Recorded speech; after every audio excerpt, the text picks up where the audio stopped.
Assalamualaikum warahmatullahi wabarakatuh.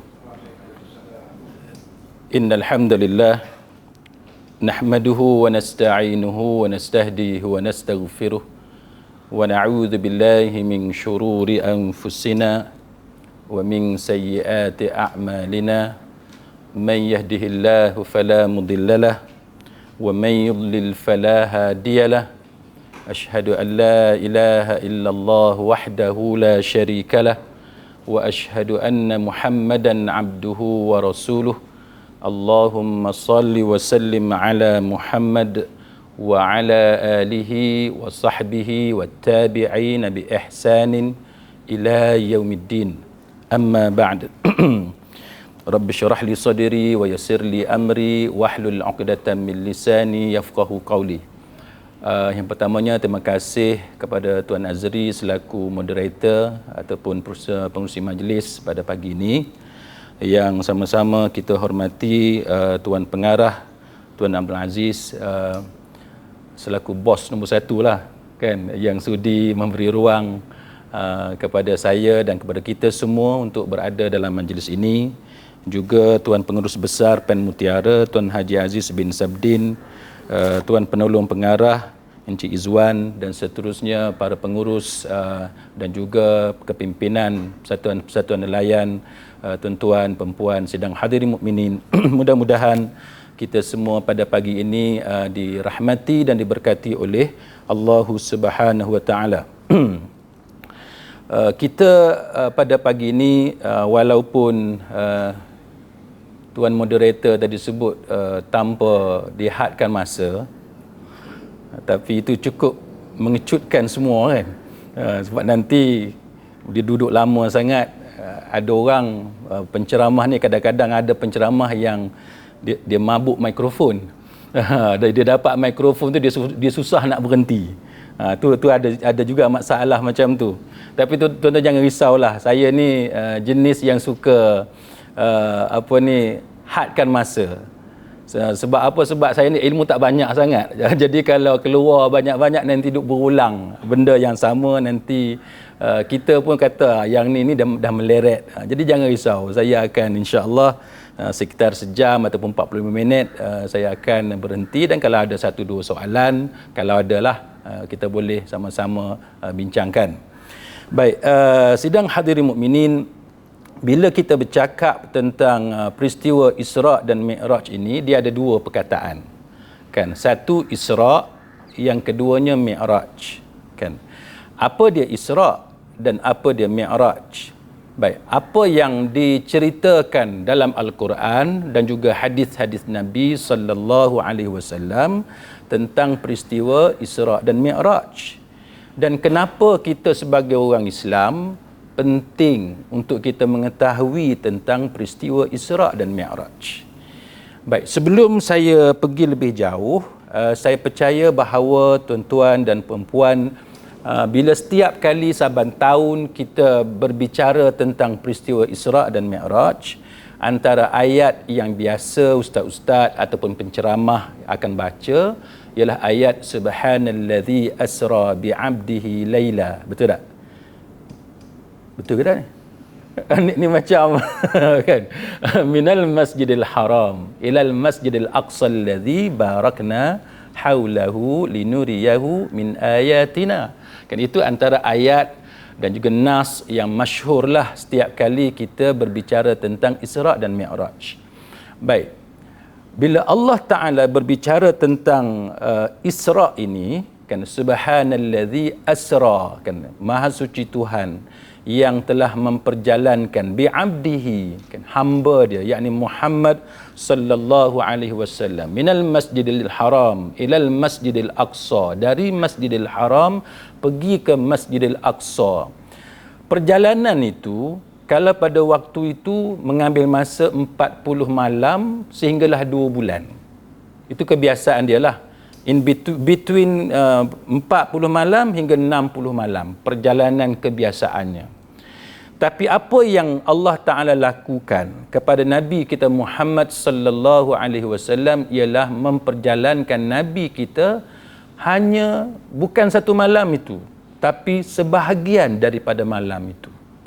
Maknanya tak sempat habis pun malam tu untuk memperjalankan Nabi kita Muhammad sallallahu alaihi wasallam. Baik. Bila kita tengok kepada benda-benda macam ni, kita kena tahu peristiwa ni bilakah dia berlaku.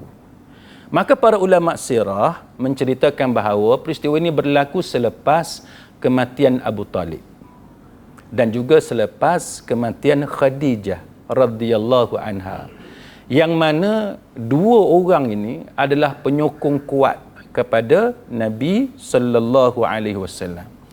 Abu Talib walaupun dia tidak beriman, tapi dia menyokong kuat dan melindungi Nabi kita. Manakala Khadijah adalah isterinya, kan, yang sangat Nabi kasihi, dan Nabi tidak berpoligami sehinggalah kewafatan Khadijah radhiyallahu anha. Baik, bila kita faham perkara yang macam ni, tuan-tuan perlu tahu bagaimana untuk kita relate dengan kehidupan kita sekarang. Manusia untuk mengubati derita yang ada dalam dirinya, dia memerlukan perkara-perkara ajaib dalam kehidupan dia. Setiap manusia mengalami penderitaan. Tak ada orang yang tidak mengalami penderitaan. Setiap manusia tanpa kecuali mengalami kesusahan. Tidak ada manusia yang tidak mengalami kesusahan. Cuma bezanya ialah sama ada orang mengetahui ataupun tidak mengetahui kesusahan dan penderitaan yang kita alami. Kan? Ada orang dia tak pandai sembunyi penderitaan dia. Dia bergaduh dengan lelaki dia kat rumah tadi, kan? Tak ada masuk kereta, dia dah hello dah kawan-kawan dia kat pejabat. Betul tak? Ada tak kawan hak tu? Kan? Kau tahu tak, laki aku tadi dia dah mula dah. Kan? Baru masuk kereta tak sampai pejabat. Yang sampai pejabat tu cerita lain pula.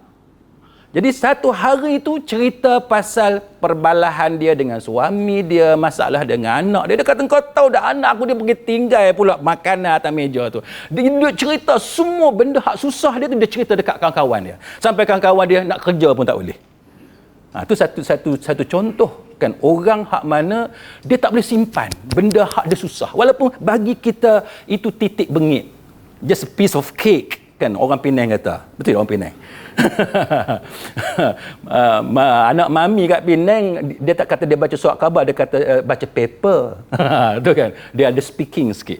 Jadi setengah kawan kita memang dia tak boleh nak sembunyi benda hak just mudah, benda yang simple pun hak itulah satu pejabat dia nak cerita ke orang. Dan ada orang penderitaan dia sangat dahsyat, tapi kawan sebelah pun tak tahu apa yang berada dalam fikiran dan juga hati dia. Ada orang macam tu. Kerja saya lawyer. Kan, saya ni alhamdulillah, kan, dengan izin, dengan taufik dan hidayah daripada Allah, saya pergi ke mahkamah sivil, saya pergi ke mahkamah syariah. Jadi saya expose, saya terdedah kepada macam-macam masalah orang.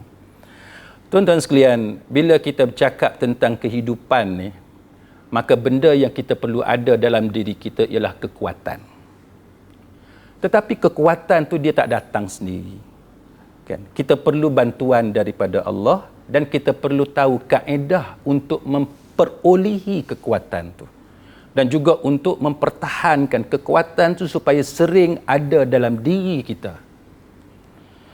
Bila saya berhadapan dengan kes-kes mahkamah ni, kita boleh tengok daripada masalah ibu bergaduh dengan anak dia, kan, pasal apa? Daripada isu yang kita rasa tak patut jadi perbalahan pun, sehinggalah kepada perkara-perkara lain yang lebih besar. Jadi siapa yang boleh entertain kita? Siapa yang boleh hiburkan kita di saat orang yang paling kita kasih, orang itulah yang betray kita. Orang yang kita sayang itulah yang curang kepada kita. Kalau pejabat, saya rasa Pertuan Aziz lebih tahulah, sebagai pengarah dah cukup lama, kan. Dah cukup lama sebagai bos, sebagai ketua jabatan, head of department, macam-macam tangga yang kita panjat dalam hierarchy, career dan profession. Kita di pejabat misalnya, percaya tuan-tuan dan perempuan semua yang bekerja sama ada sebagai penjawat awam dalam persatuan dan sebagainya. Di setiap tempat dia ada politik dia yang tersendiri. Betul tak? Setiap tempat ada politik dia sendiri. Zaman kita kecil, masa kita kecil pun adik kita dah perkenal kita dah. Tu politik adik kita. Bukan kita buat kat dia, dia buat kat kita, lepas tu dia riau. Dia menangis, kita kena tibai. Betul tak? Oh, sakit hati tuan-tuan. Memang sakit hati. Kalau nak ikut dendam ni, rasa nak perkenal balik adik kita ni. Tapi kita tahu ni adik kita kan, dia kecil kan. Walaupun kita ditibai, dipukul, dibalun, dipukul oleh mak dengan ayah kita, kita tak bersalah. Kan, kita tak bersalah. Kita heran pasal apa mak dengan ayah kita pukul kita sedangkan kita tak bersalah. Tapi itulah politik adik kita. Tu zaman kita kecil. Tak cerita zaman kita dah masuk kerja. Zaman kita masuk kerja, kitalah pekerja yang baik. Kita yang duk pertahan bos kita. Kitalah yang duk sumbang macam-macam dekat persatuan, dekat hotel, dekat LKIM. Tapi yang naik pangkat orang lain. Biasa. Kan? Bukan LKIM lah. Ni cuma saya cakap secara umum. Kan? Biasa. Saya jadi lawyer. Kan, duk buat kes untuk orang apa ni yang teraniaya. Kadang-kadang kita kena balik pada kita mempertahankan orang yang teraniaya. Bila saya mewakili orang perempuan, sebagai contoh, pergi ke mahkamah, suami dia serang saya. Dia kata, "Ustaz, apa lagu ni?" Dia kata begitu kat kita. "Ustaz, apa lagu ni?" dia kata, "Meruntuhkan rumah tangga orang." Dia kata kat kita runtuh rumah tangga orang. Padahal kita terpaksa selamatkan isteri dia sebab dia duk pukul isteri dan sebagainya. Maka tidak ada jalan lain melainkan perceraian. Itu sebagai contoh.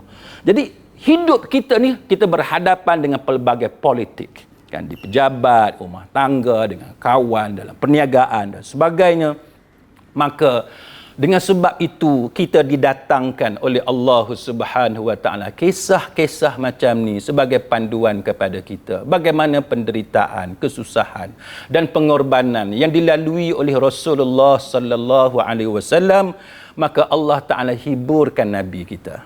Macam mana Allah Ta'ala hiburkan Nabi kita? Iaitu dengan memperjalankan Nabi kita dalam peristiwa yang hebat ini. Sebagaimana kita juga memerlukan keajaiban dalam diri kita, dalam kehidupan kita, sebagai hiburan kepada kita di atas penderitaan dan pengorbanan yang kita lalui.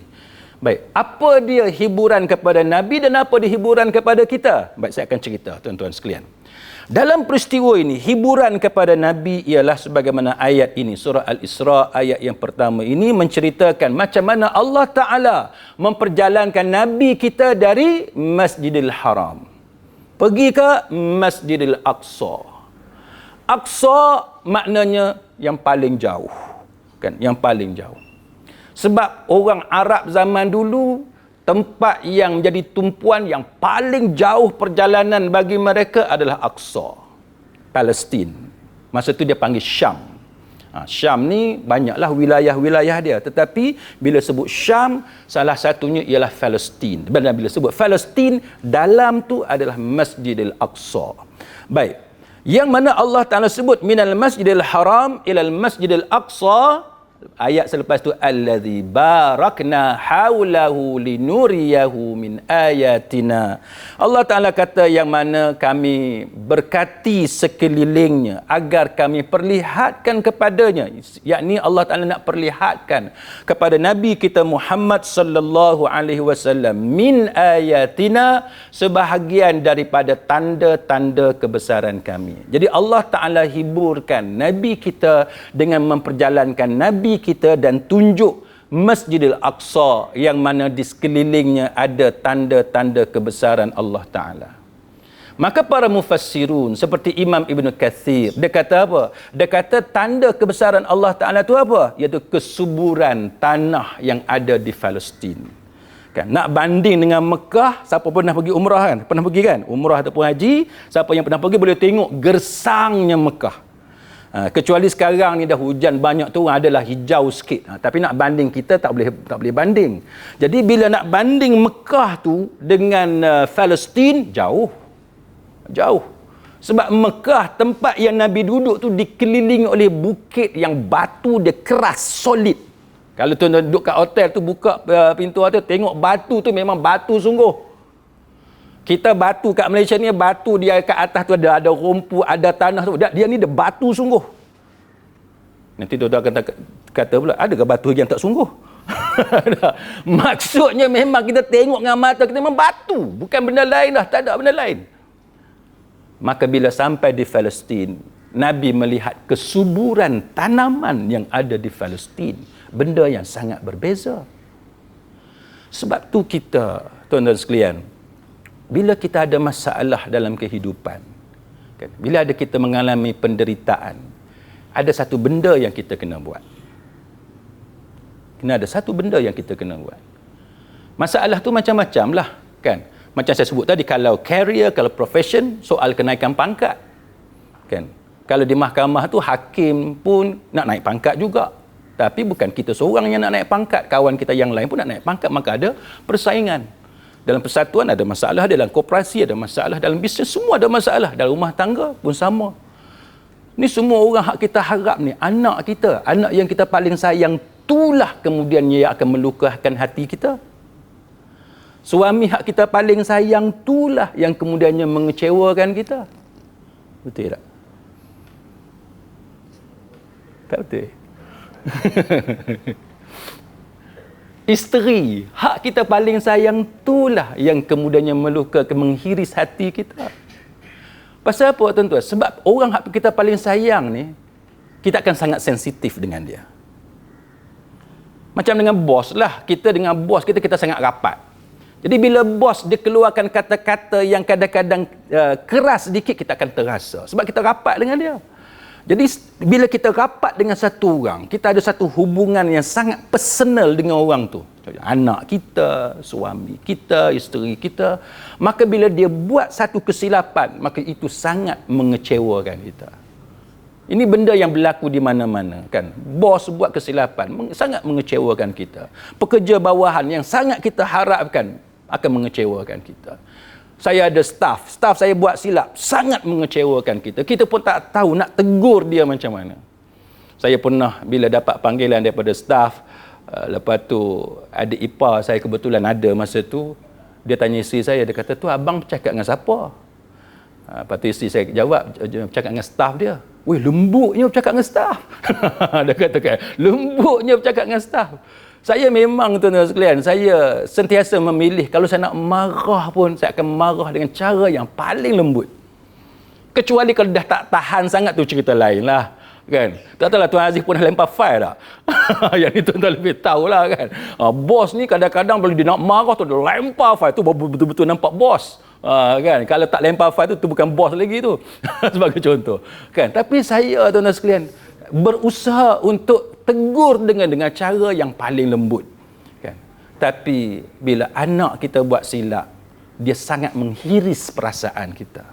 Dia macam tu, tuan-tuan sekalian, kan. Bila orang kita sayang sangat, yang kita hormat sangat, yang kita rapat sangat, itu akan menghiris perasaan kita. Maka dengan sebab itu, kita sebagai manusia perlu kepada hati kita dihiburkan. Jadi bila tuan-tuan mengalami episod seperti ini, dapatkanlah sesuatu yang boleh menghiburkan hati, kan. Award diri kita sendiri. Kita kena reward diri kita sendiri. Kena tahu macam mana kita menggunakan perkara-perkara dunia, kan, untuk memberi hadiah kepada diri kita sendiri supaya hati kita gembira, kan. Ada orang dia sangat gembira kalau dapat pakaian yang cantik-cantik. Ada orang macam tu, kan. Ada orang dia hiburkan diri dia dengan melancong, kan, tengok tempat-tempat baru yang dia tak pernah sampai, kan. Saya pernah, tuan-tuan sekalian, saya ni pelik sikit bila melancong. Saya suka pergi tempat yang pelik. Saya pergi dekat tabung haji, saya kata, ada tak package pelancongan pergi Mongolia? Masa tu musim sejuk, -30 masa tu, -30. Dia kata, "Cik, tak ada orang pergi Mongolia time ni," dia kata. Kan? Tapi bagi kita, tengok benda pelik itulah yang benda yang sangat menghiburkan kita, untuk kita release tension kita. Ada macam tu, tuan-tuan. Kita tak boleh berterusan hidup dalam tekanan. Sebab bila kita hidup dalam tekanan tanpa kita menguruskan stres tadi, stress management dengan cara yang betul, maka dia akan datang penyakit-penyakit mental. Kan? Kita kena enjoy kehidupan kita ini. Baik. Maka sidang hadirin mukminin, Nabi sallallahu alaihi wasallam ditunjukkan oleh Allah Taala tanda-tanda kebesarannya. Selain daripada itu, surah An-Najm ayat 13 hingga 18. Allah Taala cerita macam mana Allah Taala tunjukkan kepada Nabi rupa Jibril alaihi salam. Hak tadi Isra'. Isra' ni perjalanan dari Masjidil Haram pergi ke Masjidil Aqsa. Dari darat ke darat. Kemudian Mi'raj, dari Masjidil Aqsa pergi ke langit. Maka peristiwa pergi ke langit itu diceritakan dalam surah An-Najm ayat yang ke-13, kan, yang mana Allah Taala cerita walaqad ra'ahu, sesungguhnya dia, yakni Muhammad, telah melihat Jibril alaihi salam dalam waktu yang lain, iaitu ketika di Sidratul Muntaha. Di Sidratul Muntaha, inda Sidratul Muntaha, yang mana indaha Jannatul Ma'wa, dekat dengan tu ada syurga tempat tinggal. Yang mana Muhammad melihat Jibril ketika Sidratul Muntaha diliputi oleh sesuatu yang meliputinya, dan penglihatan Muhammad tidak menyimpang dari apa yang dilihatnya itu dan tidak melampauinya. Sungguh dia telah melihat laqad ra'a min ayati rabbihil kubra, sesungguh dia telah melihat sebahagian daripada tanda-tanda kebesaran Tuhannya yang paling besar. Jadi Allah Ta'ala ni tuan-tuan, dia bukan tunjuk dekat Nabi kita di Masjidil Aqsa sahaja. Walaupun golongan Quraisy tak percaya macam mana Nabi Muhammad pergi balik pada satu malam sahaja, tapi Allah datangkan Masjidil Aqsa depan mata Nabi sehingga Nabi boleh cerita, describe yang kata Masjidil Aqsa tu macam mana. Bila describe depan mata kita, kalau kita pergi mana-mana tempat pun kita tak boleh ingat semua, tapi bila Allah letak depan mata Nabi Masjidil Aqsa, maka Nabi boleh cerita satu persatu. Maka itu yang menyebabkan, kan, dakwaan Nabi kita itu tidak boleh dibantah, kan, oleh golongan musyrik pada masa itu. Dan peristiwa ni tuan-tuan sekalian, benda ni terjadi di Mekah dan diriwayatkan dalam banyak hadis. Imam Bukhari sendiri bawa 20 riwayat daripada 6 sahabat Nabi pasal peristiwa ni. Maka dengan sebab itu peristiwa ni wajib kita imani. Kita wajib terima. Imam Muslim sendiri ada 18 riwayat daripada 7 sahabat Nabi. Kan? Cumanya hadis-hadis ni dia tak cerita secara lengkap daripada A sampai Z. Daripada Nabi Masjidil Haram pergi Masjidil Aqsa sampai naik ke atas, turun balik ke Mekah, tak ada satu hadis yang lengkap secara komprehensif cerita semua benda ni. Semua hadis ni dia terpisah antara satu sama lain. Satu hadis cerita satu cerita, hadis lain pula cerita tentang cerita lain. Itu apa yang diriwayatkan dan yang sampai kepada kita. Baik. Tuan-tuan sekalian, maka daripada riwayat-riwayat yang ada itu berlaku beberapa perkara. Yang pertamanya ialah peristiwa pembelahan dada Nabi kita Muhammad sallallahu alaihi wasallam. Dia berlaku bila? Berlaku pada selepas sembahyang Isyak pada waktu malam itu. Jibril alaihissalam datang menemui Nabi kita dan membedah dada Nabi kita, lalu mencucinya dengan air Zam-Zam, kemudian membawa bekas emas yang penuh dengan hikmah dan iman dan dituangkan ke dada Nabi kita Muhammad sallallahu alaihi wasallam, dan Jibril tutup kembali dada Nabi dan membawa Nabi ke langit. Itu peristiwa pertama dan yang ni sahih. Cuma tuan-tuan sekalian, sikap kita orang Islam, kita diajar bagaimana bila tentang cerita-cerita yang pelik macam ni, kita diajar kita mesti melihat kepada bukti, kan, evidence. Bila ada cerita pelik dalam agama kita ada dua je. Sama ada dia wahyu ataupun dia adalah scientific evidence. Dua je. Nombor satu, wahyu. Cerita pelik, cerita yang luar biasa, sama ada dalam Quran ataupun hadis-hadis yang sahih, kan. Hadis yang maudhu', yang palsu, hadis yang dhaif, yang berat, yang tu kita tak pakai. Sebab apa? Sebab kita nak jaga akidah kita, maka kita kena make sure benda yang pelik, yang luar biasa hanya datang daripada nas agama yang sahih, sama ada Quran ataupun hadis.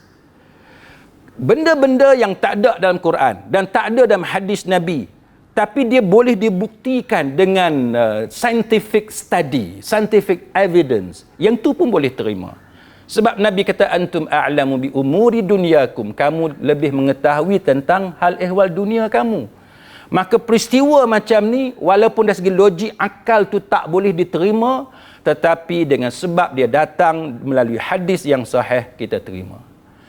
Ini menceritakan apa, tuan-tuan sekalian? Menceritakan pentingnya bagaimana Nabi ini sebelum menjadi tetamu Allah, diangkat ke langit, dibersihkan hati dia. Kita ni mesti mempunyai hati yang bersih, kan? Kita tak boleh ada dendam kesumat. Kita tak boleh ada sikap nak revenge, kan? Nak balas dendam atas apa yang orang buat kepada kita dan sebagainya. Sebab apa, tuan-tuan sekalian? Kebiasaannya bila kita balas dendam, dia akan berakhir dengan perbalahan dan permusuhan yang tidak terkawal. Orang Tasik Gelugur, tuan-tuan sekalian, cerita lebih daripada 10 tahun, 12 tahun yang lalu, bergaduh dengan adik-beradik dia tentang harta pusaka. Cerita bergaduh harta pusaka ni banyak sangat, kan? Banyak sangat. Di mahkamah, kalau tuan-tuan pergi di mahkamah ataupun pejabat pusaka kecil, di land office, pejabat tanah dan sebagainya, tuan-tuan akan jumpa. Tengok sendiri depan mata, dia macam drama, kan? Macam drama, bergaduh, kan? Anak dengan mak, dengan pak, dengan adik-beradik, benda yang kita boleh tengok yang sangat mengaibkan. Tapi orang Tasik Gelugur ni, tuan-tuan sekalian, lebih kurang 12 tahun yang lalu, dia berebut apa? Dia berebut motosikal arwah ayah dia. Bukan banglo pun, bukan tanah kebun Musang King balik pulau pun, bukan benda yang mahal sangat-sangat, villa di Europe ke apa, tak. Tapi hanya satu motosikal yang mana ditinggal jadi harta pusaka ayah dia, dia berebut motosikal tu. Masa tu nak renew road tax, kena ada insurans, memang kena ada insurans, kena bawa, kan, kena bawa geran motor masa tu. 12 tahun yang lalu. Sekarang tak payah dah. Sekarang road tax pun tak payah tampal dah dekat cermin, betul tak? Ada orang duk viral dalam TikTok, kawan tu dia siap koyak buang tu road tax dia nak tunjuk dia ada digital copy tu. Oh, ada juga orang lagu tu, saya kata je orang macam ni. Dia koyak, dia buh dalam dashboard, dia nampak ada polis kat depan, polis tanya mana road tax, dia kata ni ada digital, kan, digital copy. Bagus juga orang macam tu. Sekarang ni alhamdulillah tidak lagi menyusahkan nak kena pamer apa, tampal. Kadang-kadang setengah orang tu penuh, separuh windscreen tu tak nampak pasal apa, penuh dengan road tax dia. Road tax lama-lama dia susah nak ditanggalkan, kotor apa semua. Jadi hamba Allah ni, tuan-tuan, dia pergi dekat rumah mak dia dengan adik-beradik dia nak ambil geran motor. Tak dapat kerjasama, mak dia, adik dia tak layan apa semua. Last sekali dia duduk panggil-panggil, salah seorang adik dia bawa satu bekas kecil, ada asid dalam tu, dia simbah kat muka. Tuan-tuan boleh tengok, boleh Google dalam tu, boleh tengok dalam media, tuan-tuan boleh tengok muka dia ni buta dua-dua mata, kan? Buta dua-dua mata, separuh muka dia habis, tak ada bentuk wajah. Itu contoh, tuan-tuan sekalian, benda yang berlaku akibat daripada dendam, kemarahan, yang mana hati kita tu, tuan-tuan, ni adik kita, ni abang kita, ni mak kita, mana kasih sayang? Mana kasih sayang? Sifat nak mengalah, nak berkorban untuk adik-beradik, mana ada? Hati itulah masalah hati, tuan-tuan. Kita kadang-kadang dendam tu. Sifat pemaaf tu tak ada. Kita duk belajar tentang asma dan sifat Allah Ta'ala. Allah Ta'ala bagi sifat dia tu kepada manusia, tapi dengan selayaknya untuk manusia lah. Bukan kata sifat kita dengan Allah tu sama, tak. Tapi Allah bagi sifat tu kepada kita. Allah Maha melihat, Allah Ta'ala bagi kita melihat. Allah Ta'ala Maha mendengar, Allah Ta'ala bagi kita mendengar. Allah Ta'ala Maha pengasih, Allah Ta'ala bagi kita sifat pengasih. Allah Ta'ala maha penyayang. Allah Ta'ala bagi kita penyayang. Dan Allah Ta'ala maha pengampun. Dan Allah Ta'ala perintahkan supaya kita jadi orang yang mudah untuk memaafkan dan mengampunkan kesalahan manusia lain kepada kita. Bila Allah ada sifat maha pengampun, itu menunjukkan apa? Itu menunjukkan Tuhan. Maka kita sebagai hamba ni, kalau ada sifat memaafkan orang yang sangat tinggi, maka itu menunjukkan kemuliaan dan tinggi darjatnya kita kepada di sisi Allah. Cuba bayang, anak kita buat salah, kita tetap bagi ruang kepada dia. Berbanding dengan orang yang halau anak dia keluar, jangan balik, mak tak mengaku hang sebagai anak. Banding. Mana lebih baik? Ibu yang sentiasa memaafkan anak dia dengan ibu yang halau anak dia keluar daripada rumah. Itu yang kita tengok macam-macam cerita, sampai yang jadi prostitute dan sebagainya. Macam-macam cerita, kan? Yang jadi scammer dan lain-lain. Tuan-tuan boleh tengoklah dalam YouTube bagaimana satu orang yang dibawa balik ke Malaysia, dia cerita pengalaman dia ditangkap, ditahan oleh scammer dan dipaksa untuk jadi scammer. Tuan-tuan boleh tengok. Tak dapat sale sebagaimana yang diharapkan, target untuk hari itu akan dihantar satu tempat untuk dirogol. Akan diberi makan babi dan sebagainya. Itu contoh. Sebab tu saya, bila saya kendalikan kes di mahkamah, kan, ada satu orang belajar di Jordan, tahun 3. Polis tangkap sebab terlibat dengan dadah. Hukuman masa tu, Section 6, Section 12, Akta Dadah Berbahaya, ialah penjara. Penjara. Bila dalam mitigation kepada magistrate, saya kata, Tuan Magistrate, anak guam saya adalah satu orang pelajar bidang syariah di Jordan, tahun 3. Ditangkap ketika balik ke Malaysia, tanah air, untuk bercuti. Tapi dia terlibat dengan ganja. Kalau dia dipenjarakan dengan sebab kesalahan ganja dia masuk dalam penjara, dengan siapa yang dia akan jumpa dalam penjara? Dia akan jumpa dengan hardcore criminals dalam penjara. Penagih dadah, pengedar dadah yang jauh lebih advance kesalahan dia berbanding dengan kesalahan yang dilakukan oleh anak guam saya tadi. Saya ada pengalaman kawan-kawan saya zaman sekolah. Siapa yang terlibat dengan ganja, ada dua kemungkinan. Sama ada dia terlibat dengan ganja, lepas tu dia stop, sekarang dia jadi orang yang berguna. Satu lagi kategori, dia terlibat dengan ganja, lepas tu dia try ais, dadah sintetik, pil kuda apa semua ni. Maka hak ni yang rosak. Yang inilah yang akan pukul isteri dia, yang akan bunuh mak dia akan bunuh ayah dia akan dera anak dia dan sebagainya. Maka magistrate setuju dengan hujah saya. Magistrate kata, saya setuju kalau pelajar ni dimasukkan ke dalam penjara, dia akan lebih rosak. Maka kita bagi dia bound over. Bound over ni ikat jamin berkelakuan baik. Kan, deposit. Fixed deposit 3,000, 3 tahun, 2 tahun ke, dikendaki berkelakuan baik. Alhamdulillah dia lepas, dia boleh balik belajar di Jordan. Jadi kita macam itulah.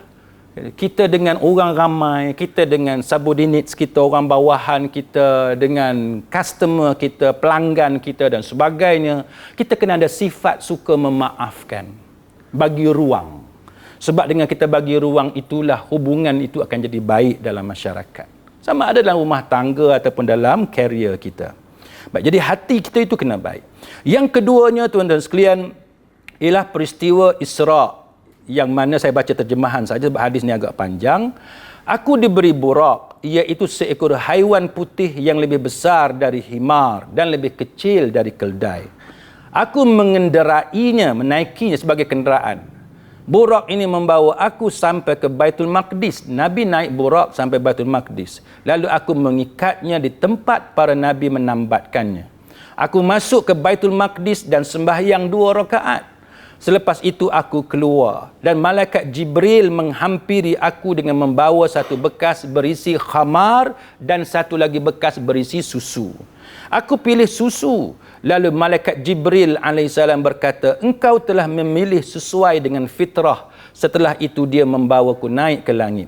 Dan dalam riwayat yang lain dikisahkan bahawa Nabi sallallahu alaihi wasallam solat bersama-sama dengan para nabi sebelum naik ke langit. Hadis ni tuan-tuan sekalian, para ulama dia syarah, dia kata apa? Hadis ini mengatakan bahawa agama kita ni agama fitrah. Bila Nabi pilih instead of khamar, Nabi pilih susu. Maka itu tandanya apa? Tandanya agama kita ni fitrah. Fitrah ni tuan-tuan sekalian, dia sesuai dengan kita sebagai manusia. Sesuai dengan kita sebagai manusia. Islam satu agama yang appreciate kita sebagai manusia. Maka kita pun kena appreciate diri kita sebagai manusia. Kita tak boleh buat benda yang bertentangan dengan naluri semula jadi sebagai manusia. 2-3 hari lepas, ada kawan saya share satu gambar. Satu orang bapa dia ada anak kan, tapi kemudiannya dia bertukar nak jadi ular. Orang putih kan, dia ubah semua tubuh dia ni tuan-tuan untuk jadi macam seekor ular. Tuan-tuan boleh Google tengok, man kan convert himself to apa semua, snakes apa semua tu, dragon, tuan-tuan boleh tengok. Gambar-gambar video dia semua ada kat situ. Gambar dia masa dia ada family, masa dia ada anak lelaki, dia dukung anak dia, dan dia sebagai lelaki yang tulen, lelaki yang normal. Satu lagi gambar video dia bila dia jadi seekor ular kononnya. Dia cucuk mata putih dia jadi hijau. Lidah dia buat surgery jadi bercabang lidah dia tu. Kalau tuan-tuan tengok dia dengan kepala dia, dengan dragon, dia nak jadi dragon, maka dia cucuk dahi dia ni supaya timbul macam tanduk. Dragon Man, dia boleh Google tengoklah gambar-gambar macam tu. Apa ni? Agak-agak lawa ada orang lelaki lagu tu. Siapa sini dekat Pen Mutiara ni agak-agak akan terpaut hatinya dengan lelaki hak macam tu? Kita tengok lidah bercabang, kita takut dah. Kan, dengan mata hijau, dengan bonjol tanduk atas dua ni. Ni contoh orang yang mengubah dirinya, yang Allah Ta'ala larang kita mengubah ciptaan Allah. Ada orang tanya saya, haram ke ubah? Apa maksud ubah ciptaan Allah? Saya kata ubah ciptaan Allah ni dia bukan semua haram. Ada yang haram, ada yang harus, malah ada yang digalak, disunatkan untuk kita lakukan. Termasuk ada yang wajib kita buat. Jadi kita kena tahu mengubah ciptaan Allah ni yang mana yang masuk dalam kategori haram. Yang haram tadilah, tak ada keperluan apa-apa. Kita seorang manusia yang sempurna tapi nak jadi dragon. Itu haram. Janganlah ada lelaki perempuan kat sini nak jadi dragon. Saya ada klien datang ke pejabat, suami isteri, rambut dia biru. Saya tengok pun saya kata, bahagia ke rumah tangga orang ni? Rambut tu dia color biru. Kalau color perang tu tahan. Ni color biru. Tak tahulah apa jadi dekat suami isteri tu. Kan? Ada mengubah ciptaan Allah yang wajib. Macam kita orang lelaki kena berkhatan. Kan, orang perempuan kena berkhatan. Tapi orang perempuan dia tak ada ubah apa-apa pun. Orang lelaki lah yang ubah. Kulit yang ada tu dibuang. Itu wajib. Khususnya dalam mazhab Syafi'i. Wajib. Ada yang sunat. Contohnya rambut-rambut yang ada pada bahagian tertentu, ketiak kita dan sebagainya, sunat kita buang. Kan? Itu contoh mengubah ciptaan Allah tapi sunat. Maka kita kena ada panduan agama dalam kita melakukan perkara yang macam ni. Maka agama Islam ialah agama fitrah. Kan? Islam mengajar kita supaya kita mengikut fitrah semula jadi kita sebagai manusia. Sebab itu bila ada sahabat, dia nak semayang, dia tak mau tidur, dia nak semayang je, maka Nabi larang.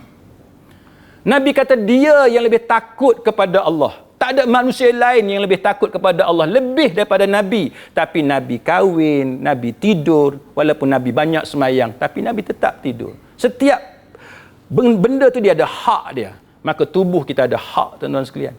Kita tak boleh kerana dakwah, kerana ibadat kita abaikan isteri kita, tak boleh. Jadi itu yang dikatakan Islam sebagai agama fitrah. Kemudiannya tuan-tuan sekalian, dah dekat 11.30 untuk saya nak bagi peluang kalau ada 1-2 soalan. Baik, yang ketiganya ialah Mi'raj kan. Mi'raj, Nabi naik ke langit melalui beberapa langit, dan pada setiap langit Jibril alaihissalam minta supaya pintu langit dibuka, dan malaikat yang jaga langit itu bertanya. Jibril kata, Nabi Muhammad sallallahu alaihi wasallam bersama-sama dengan aku. Baik, di langit dunia Nabi kita berjumpa dengan Nabi Adam alaihissalam. Langit yang kedua berjumpa dengan Nabi Isa alaihissalam, dan seterusnya Nabi Yahya, Nabi Yusuf dan sebagainya. Semua nabi-nabi ni Nabi kita jumpa mereka dalam keadaan mereka itu sebagai roh. Kecuali Nabi Isa alaihissalam, Nabi jumpa dalam keadaan tubuh dan roh, sebab Nabi Isa belum meninggal dunia. Hak lain semuanya berjumpa dalam keadaan mereka dalam keadaan roh. Dan disitulah yang mana Allah Ta'ala mewajibkan kepada Nabi kita sembahyang 50 kali sehari semalam. Tapi tuan-tuan sekalian, dalam perjalanan balik daripada Mi'raj itu, Nabi berjumpa dengan Nabi Musa alaihissalam. Lalu Nabi Musa tanya dekat Nabi kita, apa yang diwajibkan oleh Tuhanmu ke atas umatmu? Maka Nabi jawab pertanyaan ini, sehingga akhirnya Nabi Musa minta kepada Nabi Muhammad sallallahu alaihi wasallam untuk meminta keringanan daripada Allah Subhanahu wa taala. Cerita ni apa dia tuan-tuan? Ceritanya ialah macam mana bila Allah Taala perintahkan kepada kita sesuatu, maka Nabi kita berulang-alik meminta keringanan daripada Allah Taala. Apa pelajaran untuk kita? Apa ibrah untuk kita tuan-tuan? Iaitu bila kita diperintahkan oleh Allah Ta'ala ataupun kita diuji oleh Allah Ta'ala dengan satu ujian, maka hendaklah kita minta kepada Allah supaya Allah Ta'ala ringankan ujian dia kepada kita. Semua orang ni tuan-tuan, termasuk saya sendiri, kita ada pengalaman yang berat. Tak ada orang dia hidup atas dunia ni dia kata saya relax je ustaz atas dunia ni, seronok atas dunia ni kan. Tak ada lagi masalah yang teruk-teruk ustaz. Okey, saya enjoy hidup atas dunia. Saya tak pernah jumpa lagi. Saya tak tahulah kalau tuan-tuan pernah jumpa orang lagu tu. Saya jumpa dengan orang macam-macam tuan-tuan sekalian. Hak kaki lawak, hak memang kaki orang kata maharaja lawak dia lah. Orang hak kaya dengan kaya yang sangat-sangat pun saya pernah jumpa. Dan orang macam ni kan, sampai tahap ada satu orang tu dia punya kaya tuan-tuan, family dia pantang ada kereta baru keluar kat Malaysia ni dia akan beli. Tuan-tuan ada kawan lagu tu? Tak payah nama kereta apa, ada je kereta apa sekalipun kat Malaysia ni hak mahal-mahal lah, bukan hak murah dia tak tengok, Exia dia tak tengok. Kan? Hak kereta mahal ni pantang keluar je model baru dia akan beli. Dia punya kaya. Orang macam ni saya ada cemburu dalam hati. Tiba-tiba orang macam ni lah datang jumpa kita dan dia cerita masalah dia, dan masalah dia tu kita kata dalam diri kita, ya Allah, aku yang tak ada kereta mewah macam dia pun tak pernah engkau uji aku macam ni. Itu menunjukkan apa tu? Menunjukkan Allah Ta'ala dia uji semua hamba dia tanpa kecuali. Kan, tanpa kecuali. Semua orang ada ujian tersebut. Maka bila kita diuji oleh Allah dengan ujian yang sangat berat, maka apa yang disunnahkan kepada kita ialah minta kepada Allah supaya Allah Ta'ala ringankan ujian ni.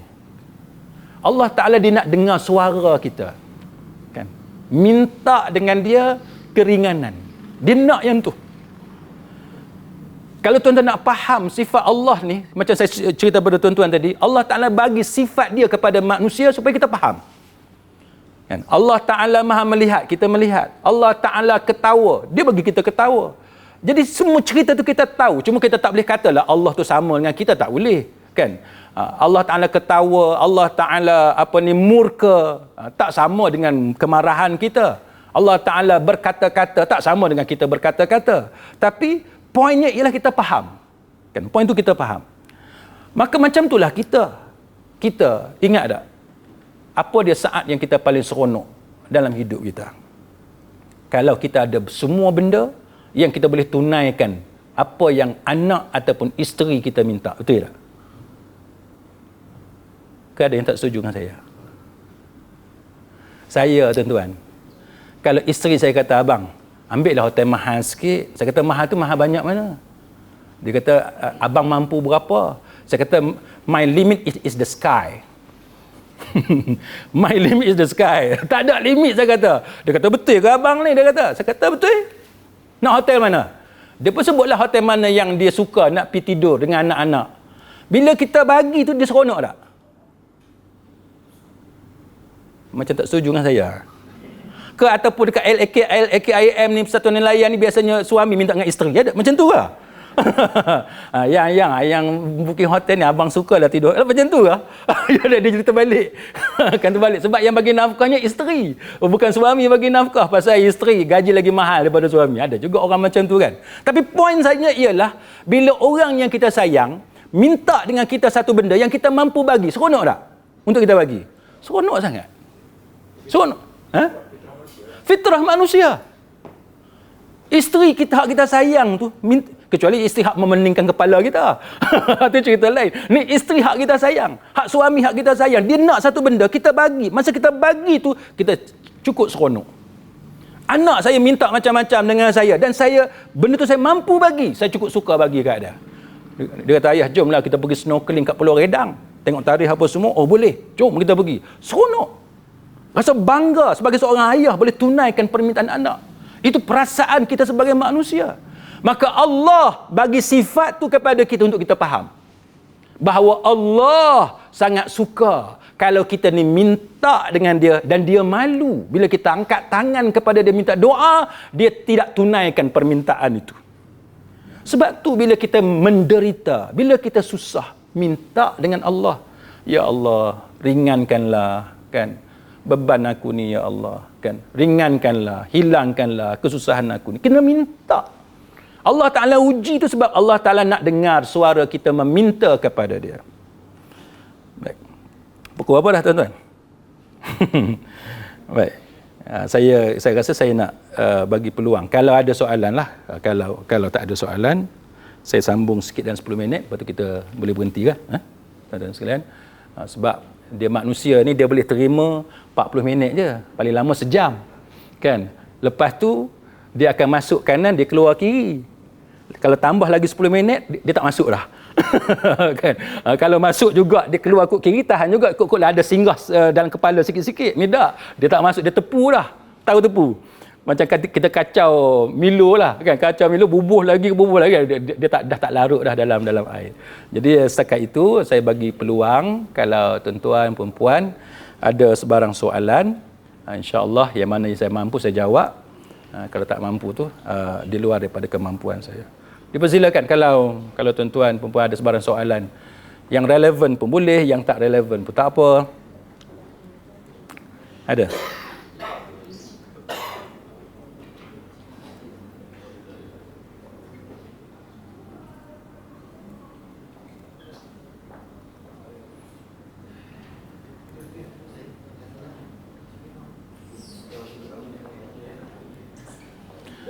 Tak ada Baik. Kalau tak ada, kita masuk kepada kesimpulan dalam 10 minit kan untuk saya gulung ceramah kita pada pagi ini.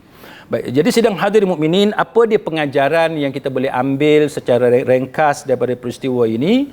Yang pertamanya peristiwa Isra dan Mi'raj. Dua-dua tu, Isra dan Mi'raj disepakati kesahihan dia. Authenticity dia memang para ulama terima. Kan, yang tu tidak ada pertikaian sebab hadis-hadisnya sahih, dalam Quran pun ada dan ijma' para ulama Islam. Yang tu tidak ada khilaf dalam bab peristiwa Isra dan Mi'raj. Isra dan Mi'raj dua-duanya diterima oleh para ulama tanpa khilaf, tanpa ada perbezaan pendapat di kalangan para ulama. Baik, yang kedua, peristiwa Isra dan Mi'raj ini dia berlaku selepas beberapa ujian yang berlaku kepada Nabi sallallahu alaihi wasallam. Tujuannya apa? Tujuannya untuk memperkuatkan semangat Nabi. Dia sebab tu kita kena ada yang dipanggil sebagai strategy of distraction.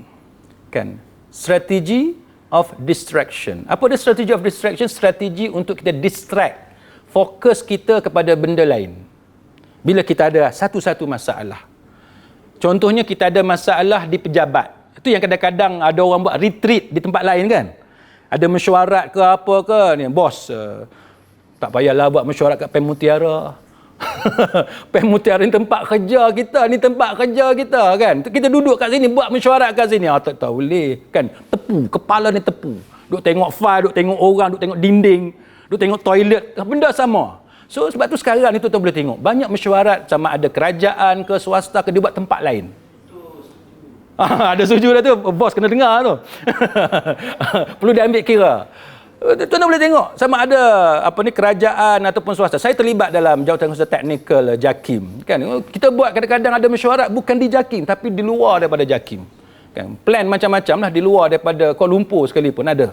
Saya terlibat jadi syariah advisor satu bank, kan. Mesyuarat bukan hanya di bank tersebut. Ada masa kita keluar pergi Langkawi, pergi Sabah dan sebagainya.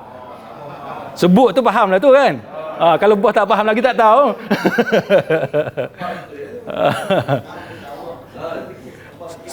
Dia sifat manusia, kan. Kita kena terima hakikat kita ni manusia, kan. Kita tak boleh duduk di tempat tu dalam tempoh yang lama. Sekali-sekala kena keluar. Jadi itulah yang berlaku dalam peristiwa Isra' dan Mi'raj. Sebab tu orang perempuan, orang lelaki, kan, kalau bergaduh suami isteri di rumah, nampak isteri tu mood tak elok, kena keluar dari rumah, kan. Bukan isteri halau tu tak, isteri tak halau. Bukan kita takut bini, tak. Kita tak takut bini, cuma bini tak takut kita. Kan. Jadi dalam masa bini tak takut kita tu, baik kita keluar cepat-cepat. Sebelum ada boomerang, UFO duk terbang apa semua tu, kita keluar cepat-cepat. Pergilah ajak anak main basikal ke apa semua, petang baru balik. Kan, bagi dia dah sejuk dah apa semua baru balik, kan. Ataupun pergi tengok movie ke, kan. Ajak anak, jom tengok movie, tengok mak hang ni semacam dah ni, jom kita keluar. Bagi masa dia time untuk dia turun sejuk. Sama kita orang perempuan, tengok suami kita duduk tengah stres tu, jangan kacau dia. Ni suami tak buka kasut lagi tu. Baru sampai kat rumah tak buka kasut. Abang, ni tengok kain plekat dia letak kat mana? Ni hak pagi tadi tu dia pergi sound lelaki dia bawa balik. Ni tuan-tuan, orang lelaki dia tak boleh. Dah lah kat pejabat duk bergaduh dengan bos tadi, kan. Bubang duk tegang dalam mesyuarat. Balik-balik bini pula sambut dengan suara dia. Tak boleh, kan. So kita kena ada time gap tu, kena ada kita kata kena ada satu gap masa supaya kita boleh relax, kan. Kita boleh distract fokus kita tu kepada benda lain supaya kita boleh bertenang. Itu antara benda yang kita boleh belajar, tuan-tuan. Kemudian penyebutan Masjidil Haram, Masjidil Aqsa, Mi'raj, apa semua ni menunjukkan tentang kedudukan Masjidil Aqsa yang kita tak boleh lupakan. Sebab masa kita pun pendek, saya tak boleh nak cerita panjang pasal Masjidil Aqsa ni, walaupun banyak dokumentari berkenaan dengan Masjidil Aqsa yang tu mungkin pada waktu lain. Kemudiannya tuan-tuan sekalian, fitrah yang macam saya sebut tadi, agama Islam ni satu agama fitrah. Agama kita ni tuan-tuan tak ada benda yang pelik-pelik. Saya tengok ada satu ajaran, tak mau sebut negara mana sebab sekarang ni kadang-kadang kita silap sebut agama, nanti jadi isu kontroversi pula. Nanti Tuan Haji Aziz jadi glamour pula lepas ni. Kan? Keluar dalam media, dia tak mau sebutlah agama apa. Tapi agama ni tuan-tuan, dia punya tokoh agama dia, ni zaman moden sekarang ni, tokoh agama dia telanjang. Dia telanjang, dan penganut-penganut dia yang nak menunaikan haji ni, haji cara dia lah, bukan haji kita. Haji cara dia ni, kena bawa makanan pergi dekat tokoh agama dia. Bawa ni. Kalau minuman bawa teko panggil, teko punya tak tahu nama. Teko kan, yang kita isi teh, kopi tu, bawa teko tu. Kalau minuman bawa yang tu, jak ke apa kan, bekas makanan tu, sup ke apa, bawa bekas tu. Nanti tokoh agama ni dia berbaris tempat dia punya cube dia tu panjang tu untuk perjalanan haji dia tu, dia gantung bekas makanan yang dia akan terima daripada jemaah haji dia tu pada kemaluan dia. Dia gantung kat kemaluan dia, dia ikat, bawah tu ada bekas makanan. Pasal apa pula? Kita orang lelaki apa? Kalau tokoh agama tu perempuan tak apalah juga. Ni lelaki. Kan? Saya tengok gambar tu, video pun ada. Saya kata inna lillahi wa inna ilaihi rajiun. Indahnya agama kita, tak ada benda-benda lagu ni. Kita pergi haji tu nak pakai pakaian kita macam mana, orang perempuan pakai macam mana, ibadat kita tak ada benda-benda seksual macam tu, tak ada, kan. Sangat bersih, kan agama kita. Sebab tu kita kena banggalah tuan-tuan, kita kena syukur kepada Allah sebab agama kita ni dia sangat mementingkan fitrah, kan, benda-benda aib, benda yang memalukan, yang jijik, yang kotor, yang jelek, benda yang merosakkan maruah, itu tidak ada dalam agama kita, kan. Yang keenam iaitu Allah Taala tunjuk kebesaran Allah Taala, dan ini bagi pengaruh kepada semangat kita. Kalau Nabi tengok Palestin apa semua, tengok Jibril itu bagi semangat kepada Nabi, kita pun macam tu jugalah tuan-tuan. Spend duit sikit, spend masa pergi tengok kebesaran Allah Ta'ala. Siapa yang minat snorkeling, pergi snorkeling, tengok apa yang ada dalam laut, sangat cantik. Kan, siapa yang suka gunung, pergi panjat Gunung Kinabalu, tapi kena check dululah. Sikit lagi sebelum sampai atas tu meninggal dunia. Kena heart attack, kena check jugalah jantung masing-masing. Kan? Siapa tengoklah tuan-tuan suka apa? Kan, saya nak cerita pasal laut, pasal sungai, tuan-tuan lebih tahu daripada saya. Tapi itu contoh siapa yang suka masuk dalam hutan dan sebagainya, melihat kebesaran Allah Ta'ala. Dan akhir sekali sembahyang itu diberikan sewaktu dalam disyariatkan kepada kita melalui peristiwa Mi'raj, menggambarkan betapa besarnya nilai ibadat sembahyang di sisi Allah, dan menunjukkan kepada kita bagaimana sembahyang melepaskan kita daripada syahwah, dan sembahyang melepaskan kita daripada unsur-unsur keduniaan yang melalaikan. Sebab tu pergi ke langit, tinggal dunia jauh di bawah. Itu antara pelajaran yang boleh kita ambil. Saya berhenti setakat ini tuan-tuan dan puan-puan sekalian. Saya ucapkan terima kasih sekali lagi kepada Tuan Aziz selaku pengarah LKIM Negeri Pulau Pinang, dan juga barisan kepimpinan LKIM dan juga PEN Mutiara, serta tuan-tuan dan puan-puan yang sudi bersama-sama dengan saya pada pagi ini. Mudah-mudahan ada sebersedikit manfaat untuk kita semua. Wallahu a'lam. Aqulu qawli hadza wa astaghfirullahal azim li wa lakum. Wassalamu alaikum warahmatullahi wabarakatuh.